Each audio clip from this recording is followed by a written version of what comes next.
Gostaria de estar dando sequência à nossa série de sermões na carta aos Hebreus. E gostaria de fazer uma leitura do capítulo 10. Chegamos no capítulo 10. Diz assim, está no boletim, vamos ler do 10, 23 a 25, depois do 32 ao 39. Que diz assim: apeguemo-nos com firmeza à esperança que professamos, pois aquele que prometeu é fiel, e consideremos uns aos outros para nos incentivarmos ao amor e às boas obras. Não deixamos de reunirmos como igreja, segundo costumes de alguns, mas procuremos encorajar-nos uns aos outros, ainda mais quando vocês veem que se aproxima o dia. Agora vamos lá para o verso 32. Lembre-se dos primeiros dias, depois que vocês foram iluminados, quando suportaram muita luta e muito sofrimento. Algumas vezes vocês foram expostos a insultos e tribulações. Em outras ocasiões fizeram-se solidários com os que assim foram tratados. Vocês se compadeceram dos que estavam na prisão e aceitaram alegremente o confisco dos seus bens, pois sabiam que possuíam bens superiores e permanentes.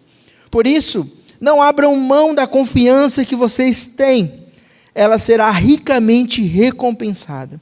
Vocês precisam perseverar, de modo que, quando tiverem feito a vontade de Deus, recebam o que Ele prometeu. Pois em breve, muito em breve, aquele que vem virá e não demorará. Mas o meu justo viverá pela fé. E se retroceder, não me agradarei dele. Nós, porém, não somos dos que retrocedem e são destruídos, mas do que creem e são salvos. Amém. Pai querido, que a Tua palavra venha ser ministrada em nossos corações, ó Pai, e que ela possa trazer ânimo e esperança, Senhor, para aquele coração aflito, ó Pai. Em nome de Jesus. Amém. Amados, chegamos no capítulo 10 da carta aos Hebreus, e essa carta ela pode ser dividida, digamos, em duas partes. Uma parte mais dogmática, ou seja, uma parte mais conceitual, uma parte um pouco mais teórica, que nós falamos até agora, até o capítulo 9, e ela foi falando sobre conceitos, quem é Jesus, a superioridade de Cristo, e depois ela tem uma outra parte, que é a partir do capítulo 10, ela vem uma parte um pouco mais prática, mais direta, mais específica, para aqueles irmãos cristãos que estavam vivendo naquela época. E que nós possamos estar aplicando isso em nossas vidas de uma forma prática.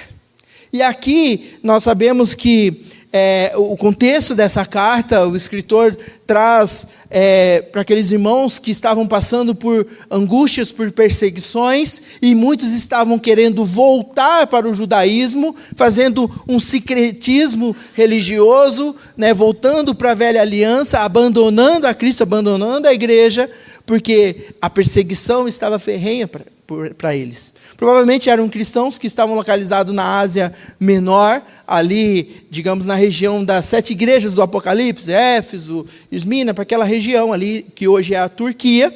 E essa carta, ela vem agora de uma forma para encorajar esses irmãos, que estavam passando por lutas, enfrentando sofrimentos. E eu gostaria de compartilhar essa palavra com vocês, e como que nós lidamos com o sofrimento. Como que vocês lidam com o sofrimento, com a perseguição, com a angústia, quando as coisas fogem do nosso controle.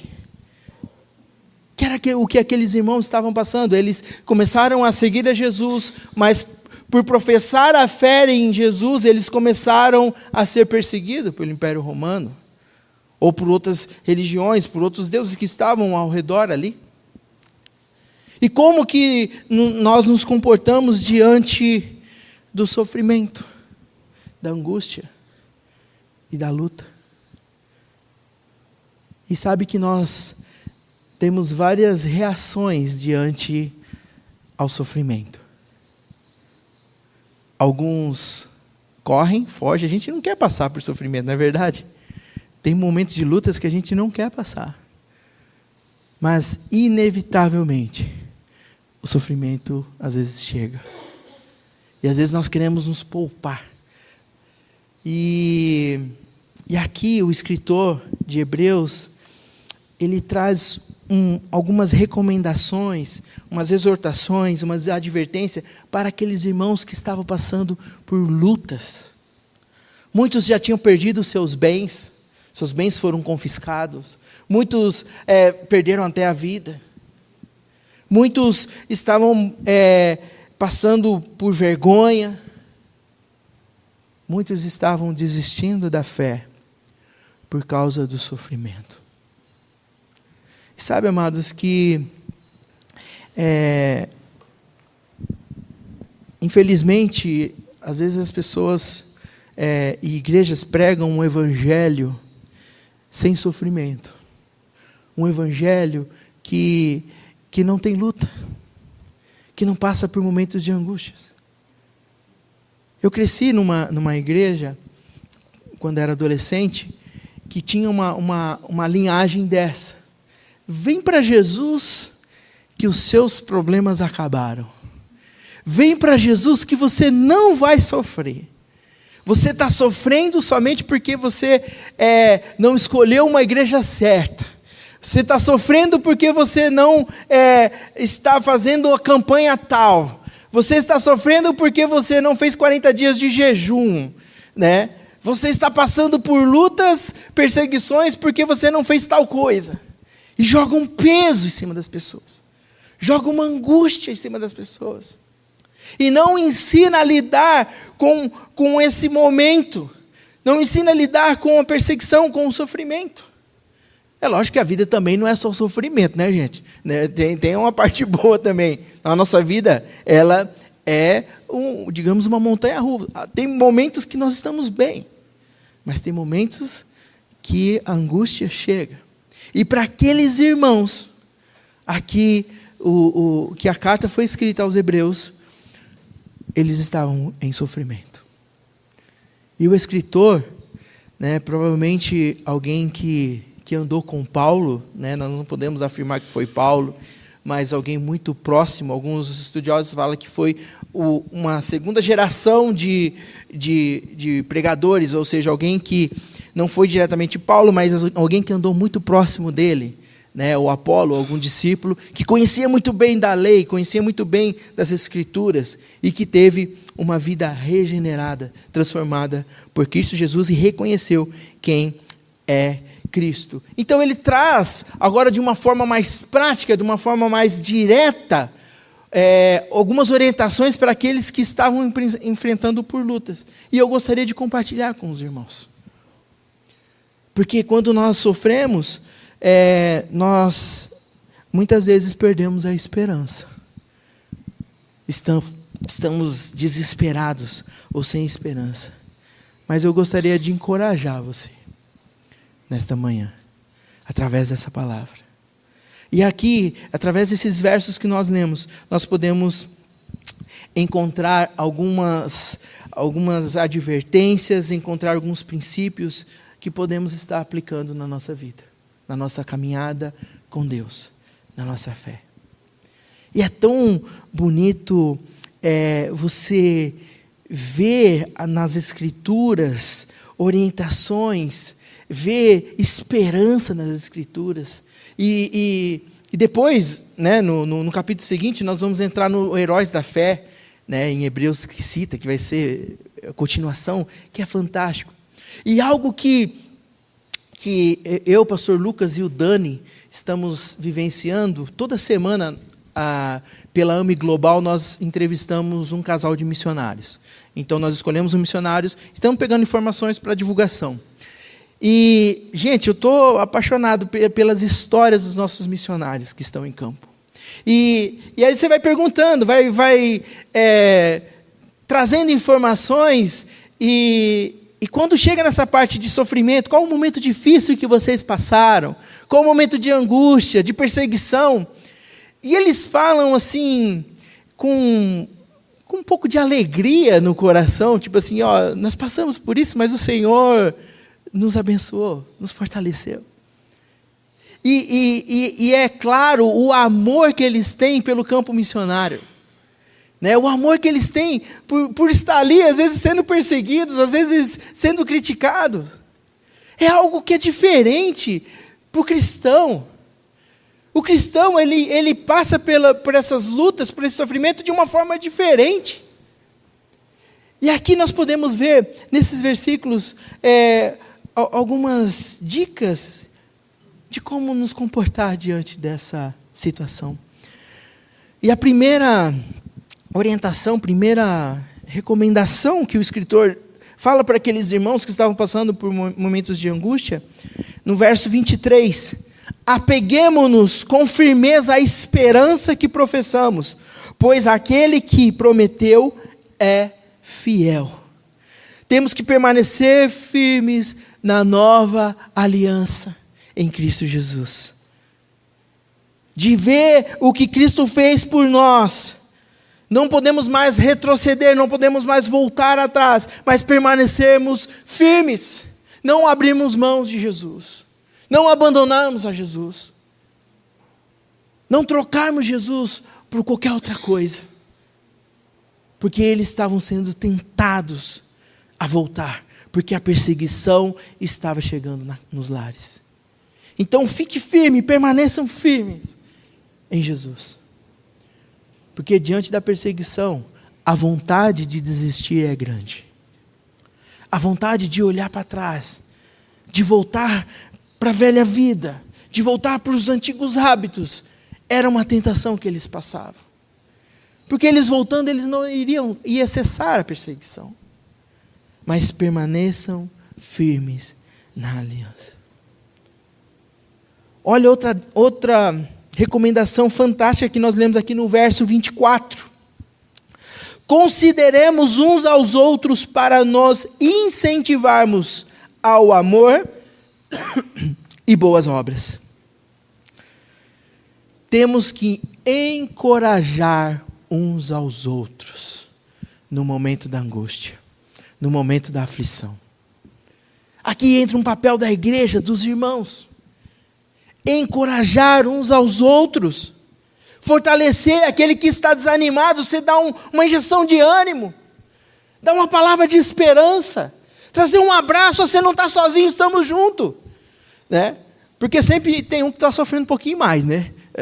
Às vezes a gente não compete quem está pior. Eu e o pastor Lucas não está competindo quem tosse mais, né? Eu ganhei, ó. Né? Às vezes nós comparamos os sofrimentos e falamos, não, aquele ali tá feio, né? Com certeza você vai estar melhor do que alguém, vai ter alguém pior do que você passando por lutas, e essa pessoa você tem que fortalecer e encorajar a permanecer firme.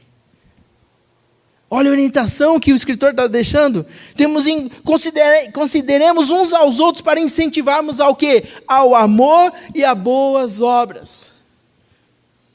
Encorajar uns aos outros. Porque o desânimo é contagioso, amados. Já trabalhou ao lado de alguém desanimado? Uma pessoa que só pensa ruim, que só vai dar errado, que não vai dar certo, né? Não vai, o negócio não flui. Mas fica do lado de alguém que é animado, que tem esperança. Não, bora, vamos enfrentar, vamos tal. Gente, você mesmo vendo falar, não, vai dar errado, mas ele está falando com tanto ânimo, né? Vamos embora, eu acho que vai dar certo esse negócio, né? Contagia, encoraje uns aos outros ao amor e a boas obras. Era isso que aqueles irmãos, sendo perseguidos pelo Estado, sendo perseguidos ali pelo império, tinham que ter. E nós precisamos praticar isso. Se você encontrar alguém desanimado, alguém querendo esfriar, vai lá e dá uma injeção de ânimo. Manda um versículo, manda um louvor. Ora, abraça e ora. Gente, isso é a Bíblia nos orientando a passar por momentos de angústia, por momentos de sofrimento. Temos que encorajar uns aos outros. Olha outra recomendação fantástica aqui no verso 25. Não deixemos de reunirmos como igreja, segundo costumes de algum, mas procuremos encorajar uns aos outros, ainda mais quando vocês veem que se aproxima o dia do Senhor. Aqui, o que estava acontecendo? Conforme a perseguição e a angústia e o sofrimento que os irmãos estavam passando, eles pararam de congregar. Eles pararam de se reunir como família, como igreja. Falaram, não vou reunir não, porque, sei lá, vai que tem um espião lá do império querendo me pegar. Vai que eu cruzei com o cara na rua ali, o cara marcou minha cara e vai querer me pegar lá. Então eu não vou mais me reunir. Eu não vou participar mais do culto de celebração. Eu não vou estar mais em comunhão com os meus irmãos. E muitos, quando estão passando por momentos de angústia, que estão passando por momentos de aflição, tende a deixar de vir na igreja, tende a ficar isolado no seu canto.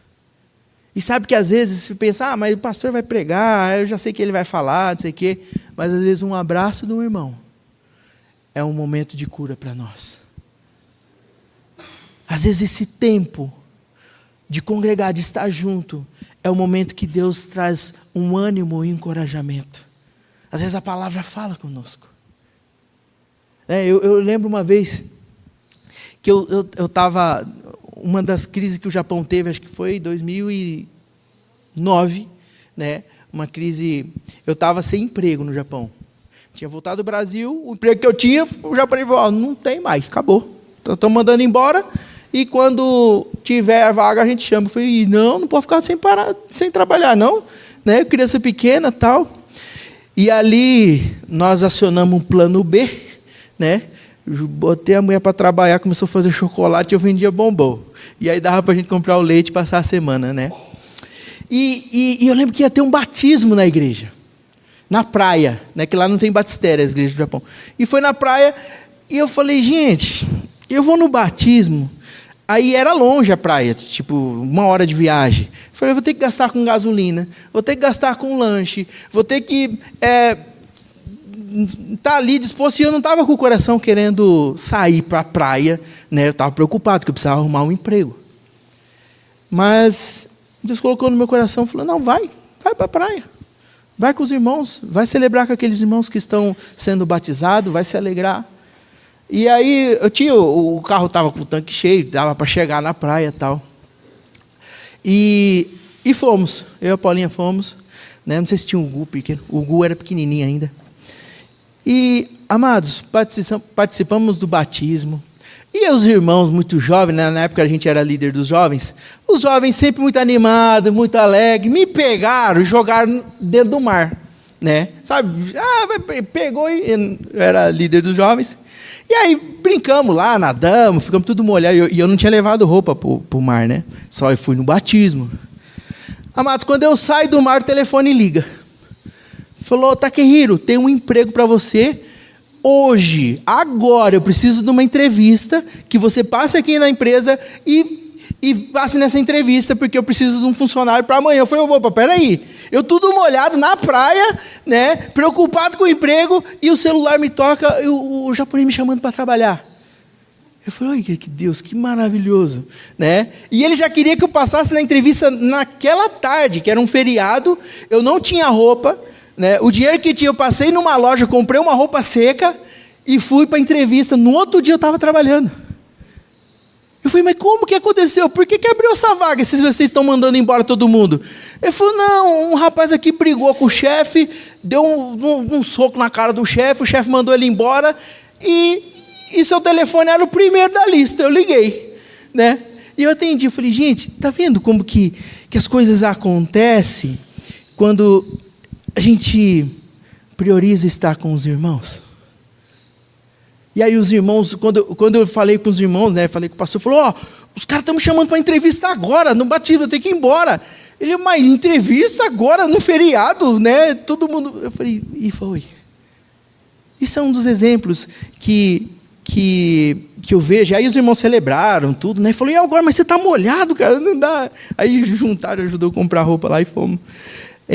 Mas nós temos que priorizar estar em comunhão uns com os outros, amados. Estamos reunidos. Porque quando estamos desanimados, quando estamos tristes, a tendência a nós é fecharmos, nos isolarmos. Não queremos a comunhão. Mas às vezes Deus usa, irmãos, momentos para curar, para nos fortalecer. E não deixe de congregar. Não deixe de estarmos juntos uns com os outros. A igreja é o corpo de Cristo, é um rebanho, é uma família. Não podemos viver isolados. A nossa caminhada com Cristo é em conjunto, é em comunidade, é estarmos juntos uns com os outros. Embora às vezes nós não batemos a mesma ideia, não lidamos muito bem com os irmãos, mas o amor de Cristo nos mantém unidos. Então não deixe de participar do culto público, isso é uma necessidade que cada um de nós temos. E o Senhor opera milagres e maravilhas nesse encontro. Usando a palavra, usando os louvores, mas também usando o abraço, usando a oração. Então isso é algo que nós devemos carregar quando estamos passando por momentos de angústias, em tempos difíceis. Quarta recomendação que nós vemos é no verso 32, diz: lembre-se dos primeiros dias, depois que vocês foram iluminados, quando suportaram muita luta e muito sofrimento. Lembre-se que o Evangelho traz luz, mas também traz provas. Nós cremos no Evangelho, o Evangelho de Cristo, que Ele traz luz, Ele traz salvação, mas também traz provas. Quando nós olhamos os heróis da fé, quando nós olhamos os testemunhos na palavra, quando nós olhamos a vida dos missionários, todos eles passaram por momentos de angústia, por momentos de sofrimento. O nosso Senhor Jesus, na cruz, sofreu. Ele demonstrou, e é o nosso exemplo. Então, um evangelho que é pregado sem passar por lutas, sem passar por provas, é um evangelho falso.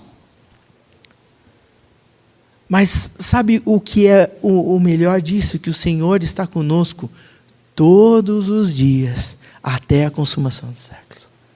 Nós não estamos desamparados. Passamos por lutas, mas Ele está conosco. Então que nós possamos estar lembrando que o Evangelho que traz luz também traz provas. E que nós possamos estar sempre firmados em Cristo Jesus. Outra recomendação que nós vemos no verso 33. Lembre-se, né, algumas vezes vocês foram expostos a insultos e tribulações. Em outras ocasiões, fizeram-se solidários com os que assim foram tratados. Então, aqui mais uma vez, né, quando eles tomaram a decisão de seguir a Jesus, foram expostos a insultos e a tribulações. Foram perseguidos, né? Então, as perseguições que devemos sofrer por causa de Cristo. E isso, quando nós sofremos por Cristo, é algo diferente. O apóstolo Paulo, que antes perseguia os cristãos, depois ele foi sendo perseguido, e ele fala que ser perseguido por Cristo, o amor a Cristo, é algo que dava alegria. É estranho isso. Mas nós sofremos por Cristo. É algo que todo cristão tem que estar disposto a enfrentar, a passar. Verso 35. Por isso, Não abram mão da confiança que vocês têm. Ela será ricamente recompensada. Não abandonem a fé por causa das provas. Não abandone a fé por causa das lutas. Que pelo contrário, as lutas venham fortalecer a nossa fé em Cristo Jesus. Que as lutas venham proporcionar mais unidade com Cristo. Que nós possamos ter um melhor relacionamento com Ele através das lutas e das perseguições, amados. Use esse momento para você se aproximar de Cristo, de ter um relacionamento maior. Quando nós olhamos o livro de Jó, gente, pensa num cara que passou tribulação, foi Jó, né? E ele estava sendo provado. Tirou todos os bens, tirou a saúde, tirou os filhos. Mas mesmo assim, depois no final, ele fala que hoje conhece o Senhor, de andar com Ele. Antes ele conhecia um Deus só de ouvir falar. Mas hoje ele consegue ter esse relacionamento com Deus. Então que as provas e as angústias não venham nos afastar de Deus. Pelo contrário, venham nos aproximar e nos façam falar mais desse Jesus. Esses dias, semana passada eu liguei para minha tia. E eu tenho um tio que ele foi diagnosticado com câncer de próstata. E ele precisou fazer 38 sessões de radioterapia. Todos os dias viajando, né, mais de 150 quilômetros. E ele é cristão. E assim, aí eu liguei e falei, nossa, eles vão estar bem para baixo, né? Tá lutando com isso. Aí primeira coisa que ele mostrou para mim, feliz da vida, o jaleco do hospital. Aí ele, pega lá o jaleco, pega lá, mostra lá, ele chama Cheidinho. Eu falei, o que é isso, tio? O jaleco? Ele falou, eu ganhei um jaleco de capelão do hospital. Agora eles me deixam entrar na sala para falar de Jesus para todo mundo. Como eu estava aqui todo dia, então eu perguntei para ele, será que eu não posso dar uma mensagem para os irmãos aqui, para o pessoal que está fazendo tratamento?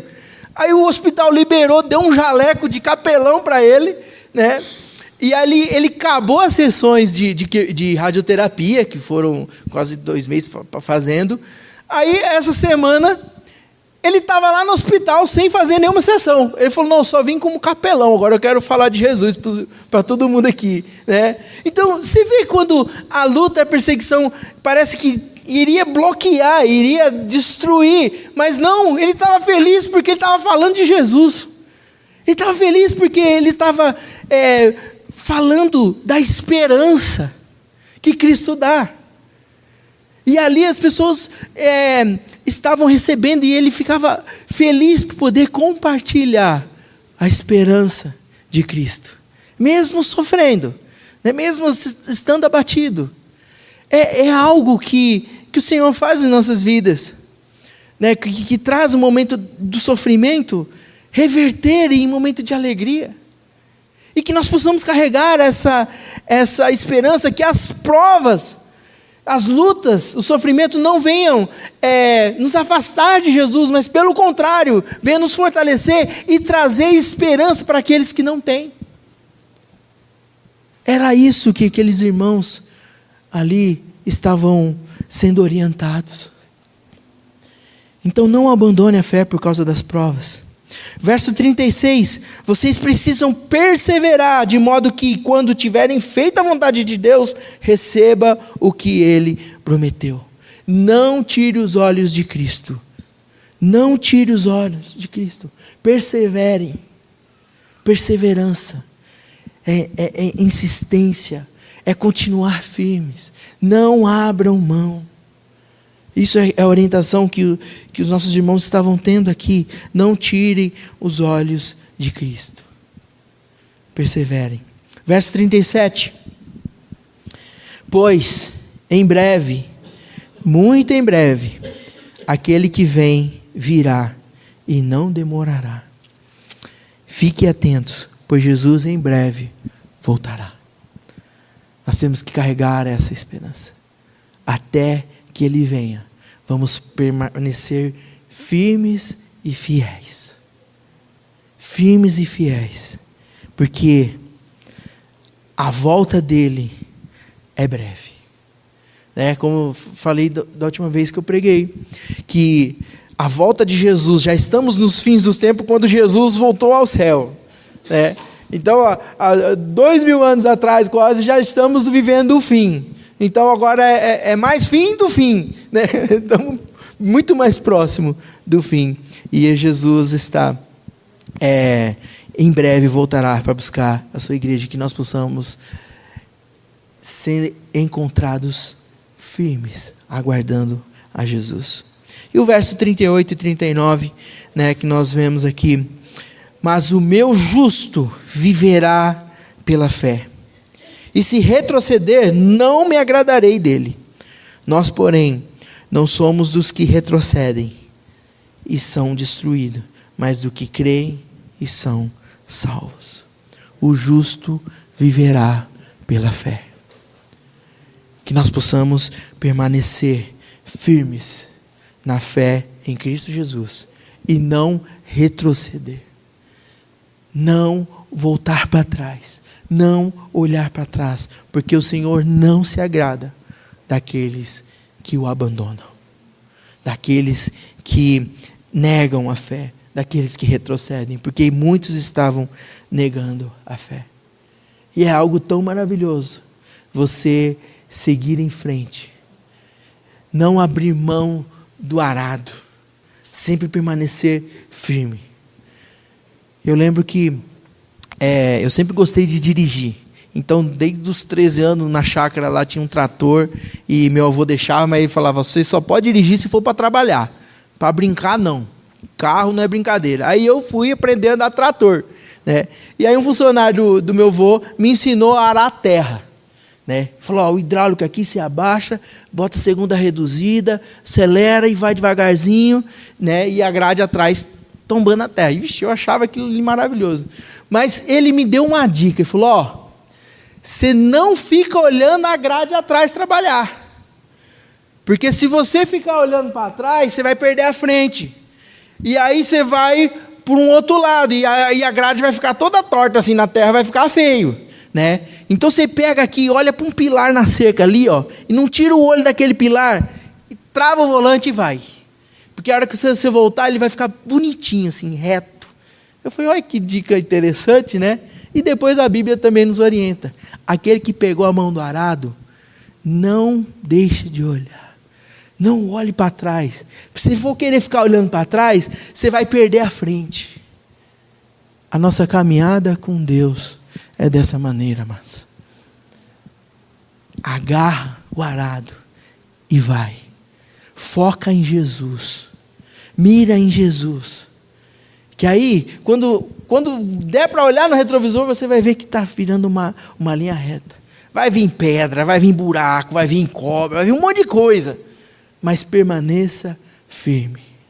Às vezes tem que dar uma aceleradinha, um pouquinho mais, às vezes tem que dar uma reduzida, mas que nós possamos viver pela fé e não retroceder jamais. Amém? Guarde essa mensagem no seu coração. E eu gostaria de encorajar você. Não sei qual que é o seu sofrimento, qual que é a sua angústia e qual que é a sua oração nesta manhã. Mas eu sei que muitos passaram por momentos de angústia, de lutas, mas não retrocederam. E o Senhor trouxe a salvação, a solução, trouxe esperança. Que nós possamos crer nessa esperança que Cristo traz por nós. Lembrando que Ele intercede por nós junto ao Pai. Ele está junto ao Pai e vê e conhece cada lágrima, cada angústia que nós passamos. Amém? Vamos orar? Pai querido, obrigado, Senhor, pela Tua palavra. Obrigado, Senhor, porque conforme a Tua palavra nós podemos ter esperança, ó Pai. E eu venho te pedir, Senhor, por aqueles que estão lidando com o sofrimento, que passando por angústias, que o Senhor possa estar trazendo esperança para cada coração aqui nesta manhã, ó Pai. Deus, que nós possamos estar vivendo pela fé, mantendo o foco em Ti, Senhor. E se muitos estão desanimados, querendo voltar para trás, retroceder, viver a velha vida, ó Pai, que o Senhor possa estar trazendo um encorajamento, Senhor, para cada um, ó Pai. Muito obrigado, porque o Senhor cuida de nós e nos dá esperança em Ti. É isso que eu te peço e te agradeço. Amém e amém.